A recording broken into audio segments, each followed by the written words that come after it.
Esther sat by the window, inside her small one-room apartment, holding her phone so tightly her fingers trembled. Her screen glowed with one sentence that shattered the little strength she had left. "We appreciate your interest in our company, but unfortunately, you were not selected for the position." Her chest sank into her stomach. Her thumb hovered over the message, as if rereading it could change the outcome. Then she whispered, "God, another rejection email? God, seriously another one?" She pressed the phone against her forehead, tears sliding down her cheeks. She had fasted. She had prayed. She had sown seeds in church. But the heavens were silent. It had been 3 years since she graduated top of her class. 3 years of waiting on God, believing in God, and watching everyone else move forward. Her friend Naomi had just relocated abroad. Her flatmate Grace was planning her wedding.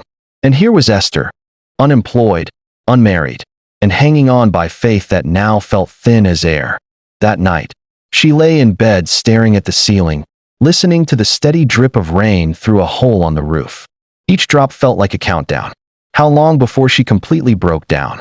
She reached for her Bible beside her pillow, but her hand froze halfway. She couldn't. Not tonight.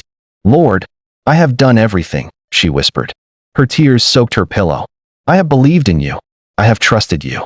I have waited on you. What else do you want from me?" The next morning came, pale and quiet. Esther dragged herself to the small cafe near her house. She needed Wi-Fi to apply for yet another job. Her old laptop screen kept blinking like it was tired of hope too. As she typed on her laptop, she overheard 2 women laughing at the next table. "Can you imagine? I just sent one application and they called me the next day," the first woman said. "Huh, God has favorites, oh," the other one replied, sipping her juice. Esther froze. The words stung more than they should. She lowered her gaze and whispered, "Maybe I'm not one of them." She pressed send on her 148th job application and shut the laptop with a sigh. That evening, she visited her mother at the small health clinic where she stayed for therapy. "Mama, how are you feeling today?" she asked. Her mother smiled weakly and replied, "Better, my daughter. I can feel the medicine working." Esther adjusted her blanket and forced a smile back. "Good. Don't worry, we'll soon be fine," she said. But inside, she wasn't sure she believed that anymore. "Esther," her mother said softly, "don't lose your joy because of your waiting season. God has his own timing." Esther looked away, blinking fast to push back her tears. "Yes, Mama," she answered. But as she walked home that night, her chest felt like it was caving in. Sundays used to be her favorite day. Now, they were like a test.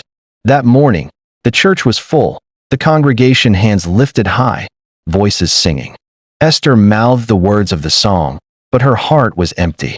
When the pastor said, "Turn to your neighbor and say, 'Your time is near,'" she smiled weakly at the girl beside her. Her time didn't feel near. It felt forgotten. During altar call, the pastor's wife shared a testimony of how she waited for 5 years before God gave her her miracle. Everyone cheered, but Esther's eyes burned. She whispered under her breath, "I've been waiting too. Why not me?" As the congregation clapped, she quietly slipped out the side door and sat on the church steps, hiding behind her sunglasses.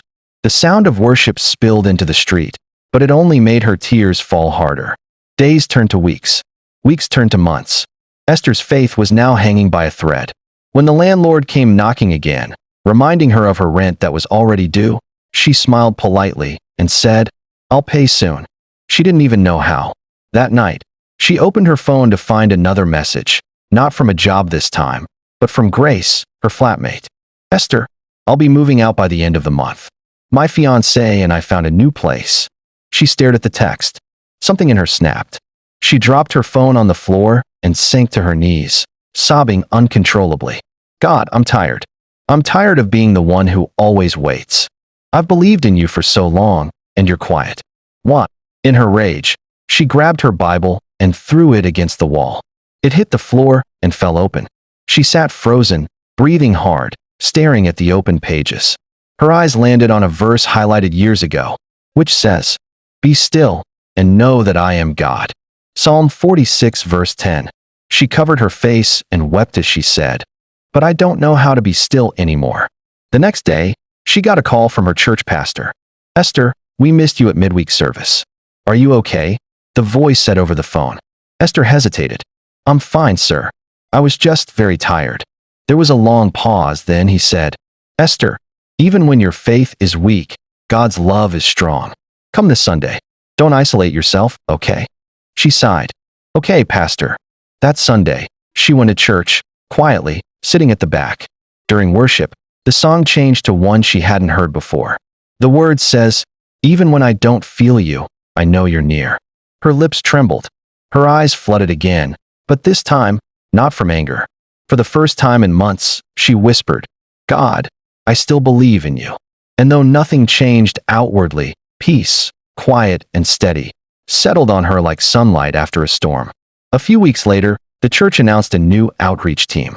Volunteers were needed for community visits.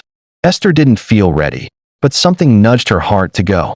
That Saturday, she showed up, wearing a faded t-shirt and jeans. The sun was harsh, and her spirit was still fragile. As she helped distribute food packs, someone tapped her shoulder and said, Hi, I think you're holding my clipboard. She turned to see a tall young man smiling awkwardly. He had kind eyes and a slightly nervous laugh. Oh, sorry, she said, handing it over. No problem. I'm Daniel, he said. Esther, she replied politely. They laughed. It was brief, ordinary, yet something about it lingered. Later that day, during lunch break, Daniel sat near her. He told her he had just moved to the city after closing his business. Things hadn't gone as he had planned. I thought God was punishing me, he said with a small smile. But now I'm learning that sometimes he redirects us before he blesses us. Esther listened quietly. His words echoed something deep in her. They talked for a while, about faith, about waiting on God, about disappointment, and how hard it is to trust God when God is silent. And for the first time in a long while, Esther didn't feel alone. Over the next few months, Esther and Daniel grew closer, not romantically, but spiritually. They prayed together, shared scriptures, and sometimes simply sat in silence at the back of the church after service. He didn't offer solutions. He didn't pretend to have answers. He just reminded her of one truth she had forgotten. God is still writing your story. One evening, after prayers, he said to her, You know, Esther, faith doesn't always roar. Sometimes it's a whisper that says, I'll try again tomorrow. That night, she opened her laptop for the first time in months and applied for just one job, not out of desperation, but out of quiet faith. When she clicked send, something inside her felt different. It wasn't hope in the job, it was hope in God. A month passed. Then, one morning, her phone rang. She didn't recognize the number. Hello, is this Miss Esther? A voice said over the phone. Yes. Esther replied. This is from Hope Foundation International. We reviewed your application from last year and would like to invite you for an interview. She paused and asked, Last year? Yes, ma'am. We had delays, but your profile stood out, the voice replied. She ended the call and just stood there, frozen, until she realized she was laughing and crying at the same time. God? She whispered. You remembered. That week, Daniel prayed with her before the interview. You've waited long, he said, smiling. Now it's time to see what the waiting was for. When she entered the building, she felt strangely calm, not nervous, just grateful. 3 days later, the offer letter arrived for the position of the program coordinator. The salary was more than double of what she had prayed for. Esther fell to her knees, her tears pouring freely. All she kept saying was, Thank you, Jesus. That evening, she called her mother, who was now recovering beautifully. Mama, guess what? Her mother chuckled weakly. You sound like someone who just won the lottery. God answered, Esther said, her voice trembling. He really did. There was silence. Then her mother began to cry softly. I told you, my daughter. He never forgets those who wait. Esther closed her eyes, smiling through tears. Maybe he was waiting for me to stop fighting and just trust him. The city looked different that morning. Maybe it was the light, or maybe it was her heart, lighter than it had been in years. As Esther walked out of her new office building, clutching her employee ID card, she couldn't stop smiling. The name printed on it, Esther Suleiman, Programs Coordinator, felt unreal. A few months earlier, she had been fighting tears over unpaid rent. Now she was coordinating projects that changed lives. Every time she looked out her office window, she whispered, Thank you, Jesus. You really didn't forget me. The first weeks were hard. Getting acquainted with new faces, heavy workload, endless meetings. But every time she felt overwhelmed, she remembered the years of waiting. If I survive that silence, she thought, I can survive anything. She no longer saw work as a burden, but as worship. Her coworkers often complained about deadlines and low pay, but Esther smiled through it. When someone asked why she was always calm, she would say, because I know what it feels like to have nothing. Everything I have now is by the grace of God. And somehow, peace followed her everywhere she went. Daniel was still around, still serving in the outreach team, still her friend, still the one who had seen her when she was at her lowest. He would stop by her office occasionally with snacks. You've joined the busy people now, he would tease her. She would laugh and say, busy, yes, but still broke till month end. They would talk about work, faith, and sometimes nothing at all. One evening, after a long community project, Daniel looked at her across the car park, his eyes soft under the golden sunset. You know, I used to pray for a partner who understood waiting. Someone who's not in a hurry with God. Esther tilted her head, smiling shyly. And I think I just met her. Her heart skipped. The words were simple, but they carried weight. Weight built from prayers, silence, and faith. That night, she couldn't sleep. She stared at her ceiling, whispering, Lord, if this is you, teach me not to rush what you're building. A few months passed. Their friendship deepened. Daniel's small business began to pick up again, and together they coordinated several charity events. One evening, while they were packing supplies for a rural mission, Daniel asked quietly, do you ever wish God had answered earlier? Esther thought for a while and said, honestly, sometimes. Maybe my mother wouldn't have suffered so much. Maybe I'd have had a normal life sooner. But then again, maybe I wouldn't have learned to trust him like I do now. Daniel nodded. That's the thing about God's timing. It's never comfortable, but it's always complete. They both smiled. Then there was silence. He reached out, gently holding her hand as he said, Esther, I don't want to rush anything. But I know one thing for sure. I want to walk with you in every season, waiting or fulfilled. Tears pooled in her eyes. For once, the wait didn't scare her. She had learned that good things grow slowly. A year later, the clinic called. Her mother had relapsed. Esther froze as the doctor's voice came through the phone. We'll do everything we can. But it doesn't look good. Her world began to blur again. Not again, she thought. Not after all she had been through. That night, she sat beside her mother's hospital bed, holding her frail hand. The machines beeped softly. The smell of disinfectant filled the air. Mama, please stay with me, she whispered. You said God never forgets those who wait. Her mother smiled faintly. And he hasn't. Even if I go, he still won't. Esther's tears fell onto her mother's hand. Mama, don't talk like that. Her mother closed her eyes slowly. Promise me you'll keep trusting him, no matter what happens. I promise, Esther said through sobs. That night, she prayed with raw desperation. God, please. I can't lose my mother now. And yet again, there was silence. But this time, she knew something she hadn't known before. That silence didn't mean absence. She sat through the night, humming quietly. At dawn, her mother's breathing grew steady. The crisis passed. When the doctor walked in, astonished, he said, She's stable now. Whatever we did, it worked. Esther smiled weakly and said in her mind, No, doctor, whatever he did. 2 months later, Esther's mother walked into church, frail but radiant.